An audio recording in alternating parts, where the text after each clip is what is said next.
Ada meja-meja gitu ya.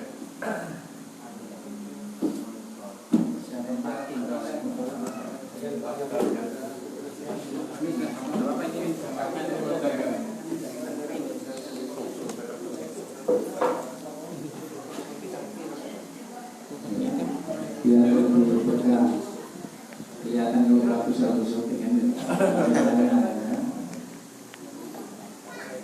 Kardus aqua itu. Kalau nggak ada berangkas uang nggak ada apa-apa. Itu tuh belakang. Sampai mana ya? Bismillahirrahmanirrahim. Assalamualaikum warahmatullahi wabarakatuh. Waalaikumsalam warahmatullahi wabarakatuh. Masya Allah.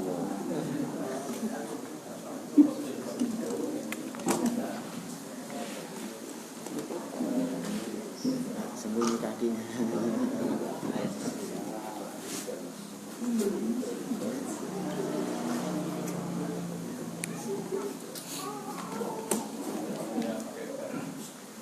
Iya.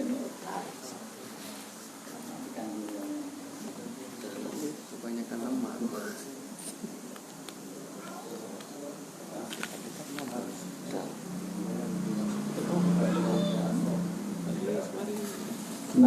Bismillahirrahmanirrahim. Assalamualaikum warahmatullahi wabarakatuh. Waalaikumsalam warahmatullahi wabarakatuh. Alhamdulillah. Alhamdulillahilladzi anzala sakinatahu fi qulubil mu'minin yazdadu imanan ma'a imanihim. Walillahi junudus samawati wal ardh wa kana Allahu aliman hakiman. Asyhadu an la ilaha illallah wahdahu la syarika lah. Iyyahu na'budu wa iyyahu nasta'in. Wa asyhadu anna Muhammadan abduhu wa rasuluh.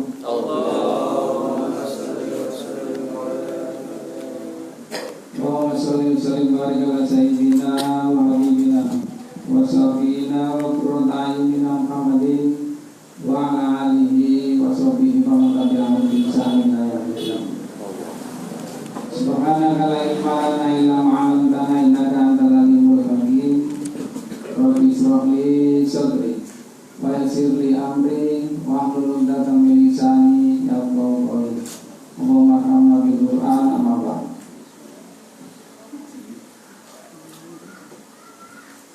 Paling nikmat makan ketupat. Sekali makan habis 9. Lapar. Carilah ilmu sampai didapat. Jangan mudah putus harapan. Karena kenapa kita suarakan ini? Karena semakin lama kayaknya semakin tinggi. Ya, jadi tugas kita bersama saling menyemangati, saling mengingatkan, ya, saling memberikan nasihat bahwasanya datang di majelis ini bukan hanya kok untuk mencari ilmu, tapi juga menyambung tali silaturahmi. Dalam sebuah hadis dikatakan, man ahabba ayyubsata lahu fi rizqo wa yumsa lahu fi asadin wal yasil rahimah. Siapa yang ingin diluaskan rezekinya, dipanjangkan umurnya, maka wal yasil rahimah, hendaklah dia menyambung tali silaturahmi. Jadi kita kasih tahu kepada teman-teman yang belum hadir ini bahwasanya ayo silaturahmi. Ya. Ini bukan hanya ilmu didapat, tapi silaturahmi juga dapat nih. Diluaskan rezekinya, terus kemudian dipanjangkan umurnya. Kali-kali yang sudah teman-teman ada yang batuk-batuk, kayaknya sudah mau sakaratul maut, diajak sini saja. Kali-kali siapa tahu kan Allah panjangkan umurnya ya. Meskipun itu cuma duduk saja sambil baring-baring. Maka hadirin dirahmati Allah Subhanahu wa taala, yang saya hormati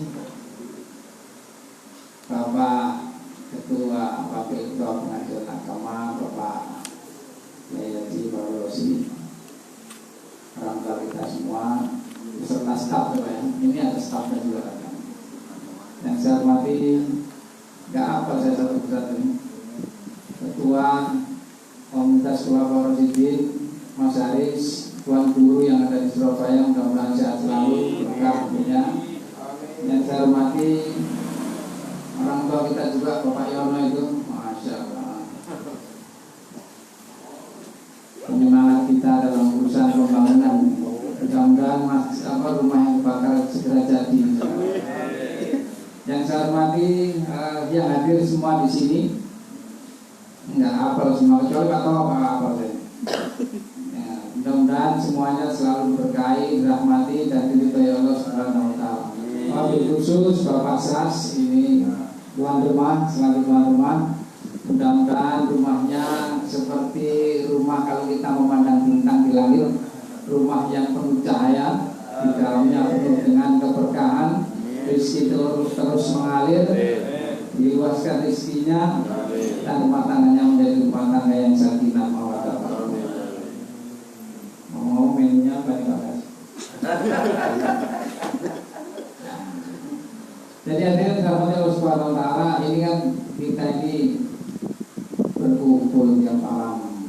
Kemis ini kan ya saling ketemu kangen lah ya. Saya ketemu kangen. Besok saya ini mau travel ke Surabaya cuti kami, tapi karena dia diminta ini gak kuat saya tolak. Makanya saya bawa HP ini gak terlalu hafal nih. Asik packing ini sambil bikin materi mana cara masalah. Mudah-mudahan diberkahi Allah Subhanahu wa taala. Hadirin dirahmati Allah Subhanahu wa taala, puji syukur kepada Allah Subhanahu wa taala yang telah memberikan berbagai macam nikmat, kesehatan, kesempatan, iman, Islam, berbagai macam nikmat tersebut hendaklah kita syukuri. Mudah-mudahan nikmat itu ditambah bagi kita dan keluarga kita. Seperti pelajaran beberapa pertemuan yang lalu juga, cara bersyukur kita ini adalah dengan asyukru bil qalbi, ya, hati yang selalu bersyukur, asyukru bil lisan, selalu mengucapkan alhamdulillah, ada min fadli rabbi, ini semua karena karunia dari Allah Subhanahu wa taala, dan asyukru bil jasadi, menggunakan jasa kita untuk taat kepada Allah Subhanahu wa taala. Selamat dan salam adalah kita aturkan kepada baginda Rasulullah sallallahu alaihi wasallam, Khatamul Nabiyyin, Sayyidul Anbiya'i wal Mursalin, Profitatin Nasib dan Bilumati Landur, manusia mulia yang kita harapkan syafaatnya nanti di akhirat. Dan mudah-mudahan kita ini yang hadir di sini dalam rangka mencari ilmu, termasuk menghidupkan sunnah daripada baginda Rasulullah SAW, dan mudah-mudahan kita semua nanti mendapatkan syafaat dari baginda Rasulullah SAW. Ini yang dirahmati Allah Subhanahu wa taala, ini kemarin kajian ini sebelumnya banyak itu, temanya tentang ini, tapi saya kembalikan lagi ke tuan rumah, bahwasanya tuan rumah itu lagi kajian ini bertemakan meneladani sikap Rasulullah SAW dalam kehidupan sehari-hari. Maka ini dirahmati Allah Subhanahu wa taala, sikap atau perbuatan Rasulullah SAW ini kalau kita baca di buku Sirah Nabawiyah itu mungkin 1 bulan baru habis ya, bukunya tebel segini. Nah, ini coba kita uraikan dalam mungkin setengah jam atau 45 menit. Jadi dikompres itu kan ya. Nah, dulu saya punya itu buku Sirah Nabawiyah segini, tapi karena pindah ke sana, pindah ke sini, tidak tahu kan bukunya di mana. Saya hanya soft copy saja. Kalau siapa yang mau minta saya, nanti saya kasih soft copy tentang Sirah Nabawiyah. Maka ini dirahmati Allah Subhanahu wa taala, berbicara tentang sikap daripada Rasulullah SAW itu ada beberapa sunnah daripada Rasulullah SAW yang perlu kita ketahui, yaitu ada 5 sunnah. Surah, itu gambar Nabi; sirah, perjalanan hidup Nabi 1 kali 24 jam, itu bagaimana surah, sirah, sarirah itu pikir Nabi, karena umatnya itu selamat dari azabnya Allah Subhanahu wa taala. Surah, sirah, sarirah, tasfihun niat, memperbaiki niat semata-mata karena mencari ridho Allah Subhanahu wa taala, dan maqsidul hayat, 10 ayat ini maksud hidup Nabi itu apa? Yaitu dakwah ilallah, tabligh, dan menyampaikan agama. Maka dia terhadap Allah Subhanahu wa taala, kalau kita berbicara tentang akhlak ya, itu masuk dalam ranah sunnah sirah, sunnah 1 kali 24 jam Nabi. Kalau kita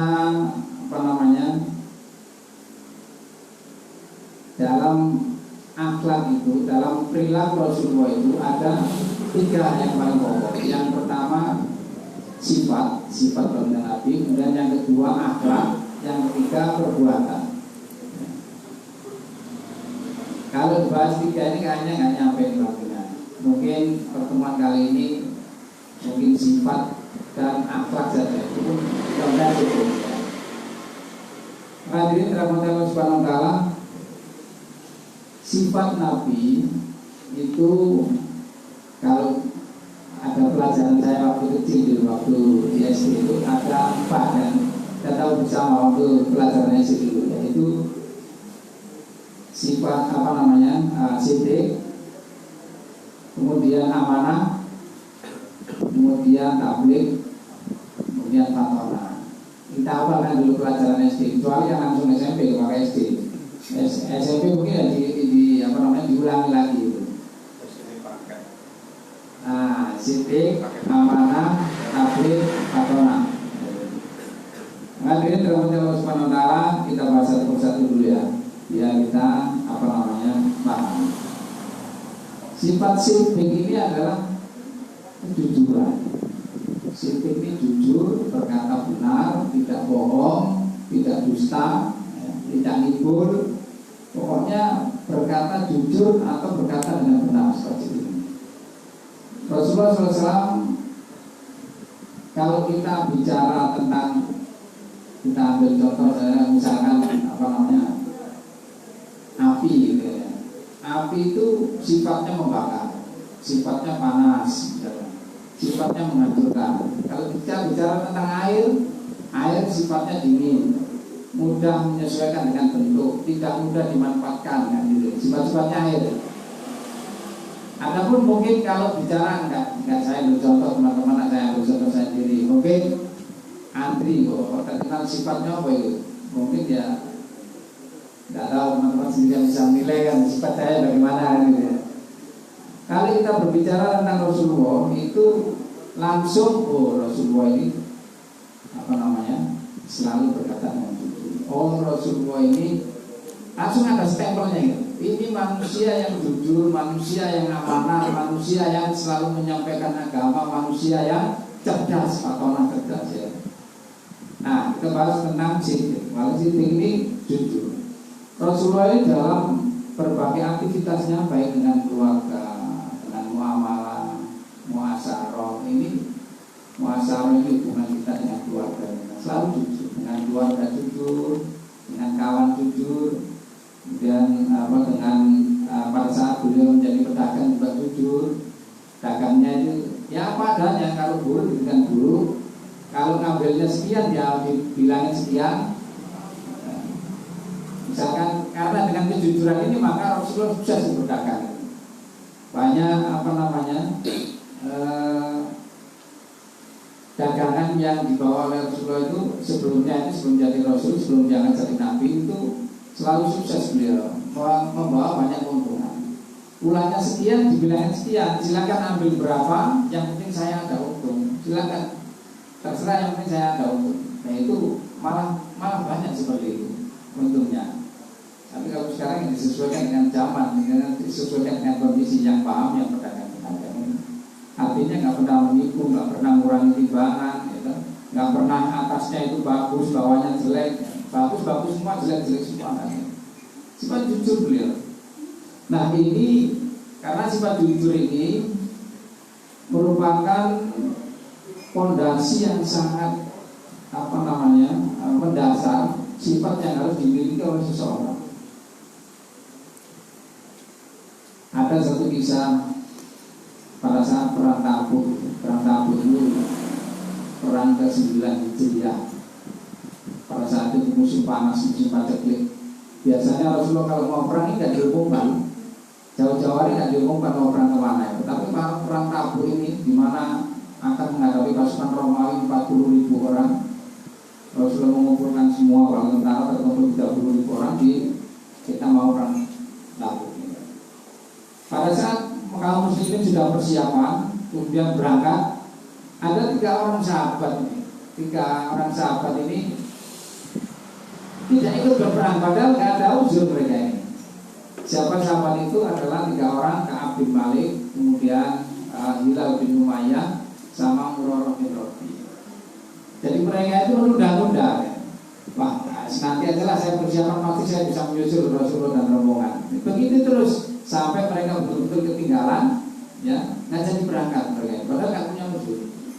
Nah, pada saat Rasulullah sudah balik ke Madinah waktu itu, perjalanan sama nggak jadi perang kan, nggak jadi perang, akhirnya damai, mereka mengalah, mereka seperti balik lagi di total 50 hari. Setelah itu orang-orang munafik biasa seperti setelah habis perang kan biasa Rasulullah masuk ke masjid dulu, sholat sunat barolah, kemudian menerima tamu. Biasanya Rasulullah biasa seperti itu. Orang-orang yang tidak ikut berperang itu mengemukakan alasannya masing-masing. Orang-orang munafik itu pokoknya alasan banyak. Intinya saya tidak ikut berperang karena ini karena. Nah, 3 orang ini kalau kita ini nggak jujur sama Rasulullah ini, wah bakal berat ini kita. Mungkin Rasulullah nggak tahu, tapi Allah tahu yang akan memberitahu kepada Rasulullah. Akhirnya beringin jujur ya Rasulullah, saya ini memang nggak ada uzur. Saya lalai dengan harta saya, sehingga saya tidak melakukan persiapan. Sehingga saya melakukan persiapan tapi sudah ketinggalan. Mudah-mudahan Engkau mengampuni saya dan Allah SWT mengampuni saya. Katanya Rasulullah, baiklah, tunggulah keputusan Allah. Semua 3 orang seperti itu. Kalau orang munafik kan dari cari alasan bagaimana supaya Rasulullah ini. Tapi 3 orang ini biarlah ketetapan Allah. Nah, karena kejujuran mereka itu mengatakan demikian, mereka ini dihukum sama Rasulullah. Ya, Allah yang hukum lewat beliau. Itu 40 hari tidak boleh ngomong sama orang-orang kaum muslimin yang lain. 40 hari. Hari pertama ucapan salam masuk masjid, tidak dijawab. Hari kedua tidak jawab. Lama-lama malu kan. Di masjid itu cuma sholat saja, nggak ada yang ngajak ngomong. Akhirnya malu, sholat di rumah. Kemudian sampai 40 hari ada perintah lagi suruh menjauhi istri-istrinya. Dunia yang begitu besar ini seakan-akan menjadi sempit bagi 3 orang. Pada saat itu datang utusan dari Raja Kafir menawarkan kamu diluncurkan pimpinanmu ya, ikut saya saja. Nanti kamu akan saya mulia. Tapi akibat kejujuran itu hari yang ke-50 timbul kabar bahwasanya wahai Ka'ab bin Malik, bergembira Allah sudah mengampuni. Pas 50 hari. Jadi Rasulullah pergi ke Tabuk, pulang pergi 50 hari, diampuninya ini Ka'ab dan 3 orang ini akibat kejujuran ini, maka 50 hari juga itu ada juga ayat Al-Quran yang mengisahkan tentang kita harus berkata dengan jujur ini, karena jujur itu juga sesuatu yang sangat seperti disebutkan di dalam surat Al-Ahzab, surat yang ke-33 ayat yang ke-70 sampai 71. Yang ayat ini sering kita dengar pada saat khotib naik mimbar. Ya ayyuhalladzina amanu taqullaha wa qulu qawlan sadida. Wahai orang-orang yang beriman, ucapkanlah perkataan yang benar. Jujurlah. Wa qulu qawlan sadida. Kenapa kalau kita disuruh perkataan yang benar? Di terusannya ayat itu mengatakan yuslih lakum a'malakum. Maka kita ini kalau kita berkata dengan benar, kita selalu jujur, maka amalan kita akan diperbaiki oleh Allah SWT. Yuslih lakum a'malakum. Kemudian mayafir lakum dzunubakum. Ya ampuni dosa-dosa kita. Sama seperti 3 orang. Akibat berkata dengan jujur, maka amalannya amalannya diperbaiki, dosa-dosa kita. Wa may yuti Allah wa rasulahu faqad faza fawzan.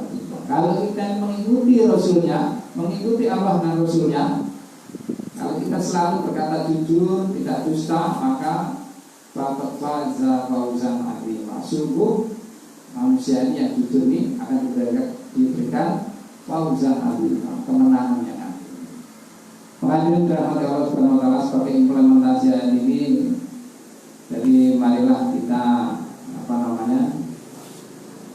belajar itu namanya sama-sama belajar. Itu berkaitan dengan jujur, berkaitan dengan benar. Kalau di tempat saya, tempat kerja saya itu kejujuran itu menjadi nilai inti, Pak. Nilai inti suatu perusahaan. Bayangkan kalau karyawannya semua nggak jujur, untuk sekian dibilangin sekian, apa namanya, untuk dibilang rugi, bahkan nggak bisa jalan perusahaan. Kejujuran memang penting sekali. Ada namanya di Trakindo itu, di tempat saya kerja itu ada namanya core value. Core itu inti, value itu nilai inti. Kalau orang bilang biasanya di apa di oh ini core of the core, inti of inti. Jadi core value-nya Trakindo ada ICEPAT, I cepat, ya. Yang pertama I-nya itu integrity, kejujuran. C-nya continuous improvement, E-nya excellent, P-nya proaktif, A-nya accountability, T-nya teamwork. Nanti karyawan harus apa ini? Tempat kami ya, tempat kami. Jadi yang apa namanya? Yang pertama itu core value-nya adalah integrity, masalah kejujuran. Ya, jujur. Kalau nggak jujur itu Pak bahaya. Banyak kan orang-orang yang tidak jujur itu dari apa namanya?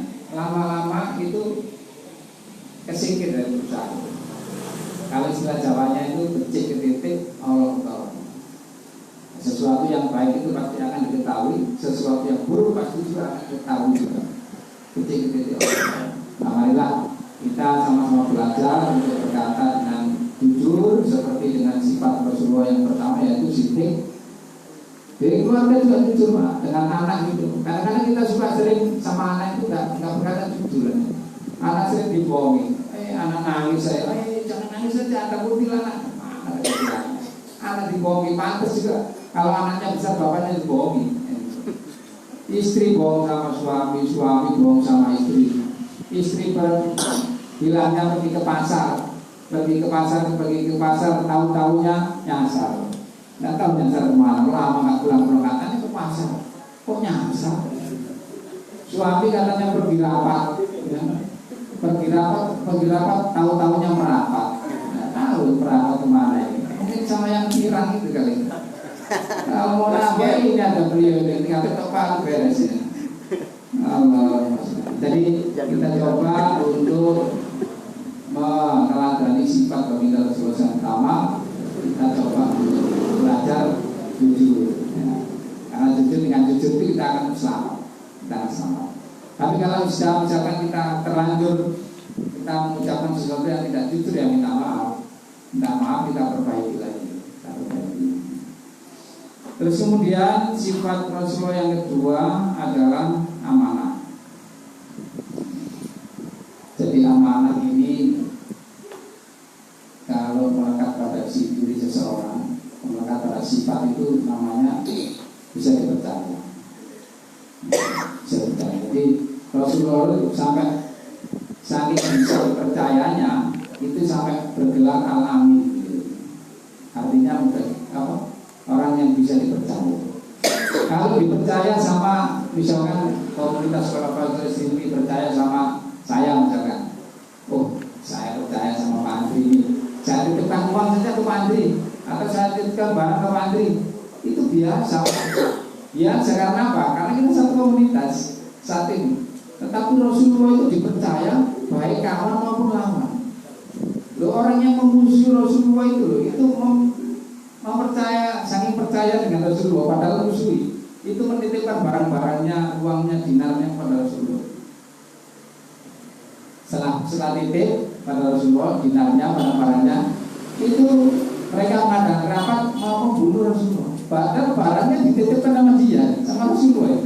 Coba kalau kita ingat, ada orang titip sama kita, kemudian orang itu selalu memusuhi kita, gimana ya? Orang itu musuh tak bodoh, tak bawa melayu kan gitu. Saya bawa lari aja. Tapi Rasulullah enggak ini. Meskipun barangnya dititipi, orangnya dimusuhi, tetap aja dipercaya.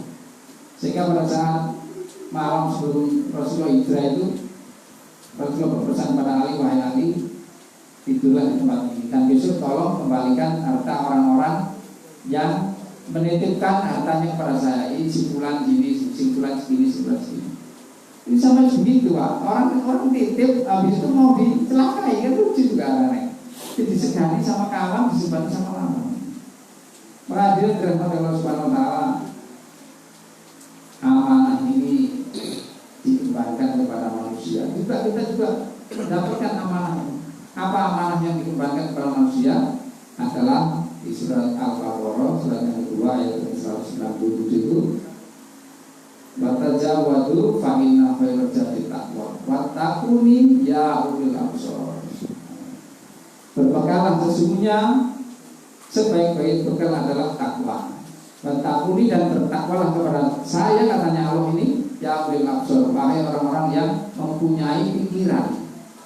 Nanti seakan-akan di ayat ini Allah mengatakan kalau kamu ini punya pikiran, ya, takwalah kepada saya. Kalau nggak punya pikiran juga tidak apa-apa, seperti hewan itu. Hewan itu nggak sholat nggak apa-apa, nggak punya adab juga nggak apa-apa. Tapi kalau kamu ini masih punya pikiran, wattaquni ya ulil absar, maka bertakwalah kepada saya. Sehingga kalau orang-orang yang punya pikiran terus kemudian nggak mau sholat, nggak mau takwa, nggak mau mengikuti perintah Allah, nggak mau meninggalkan larangannya Allah, ini makanya disebut sampai dikatakan apa namanya balhum adol ulaika kal anam balhum adol.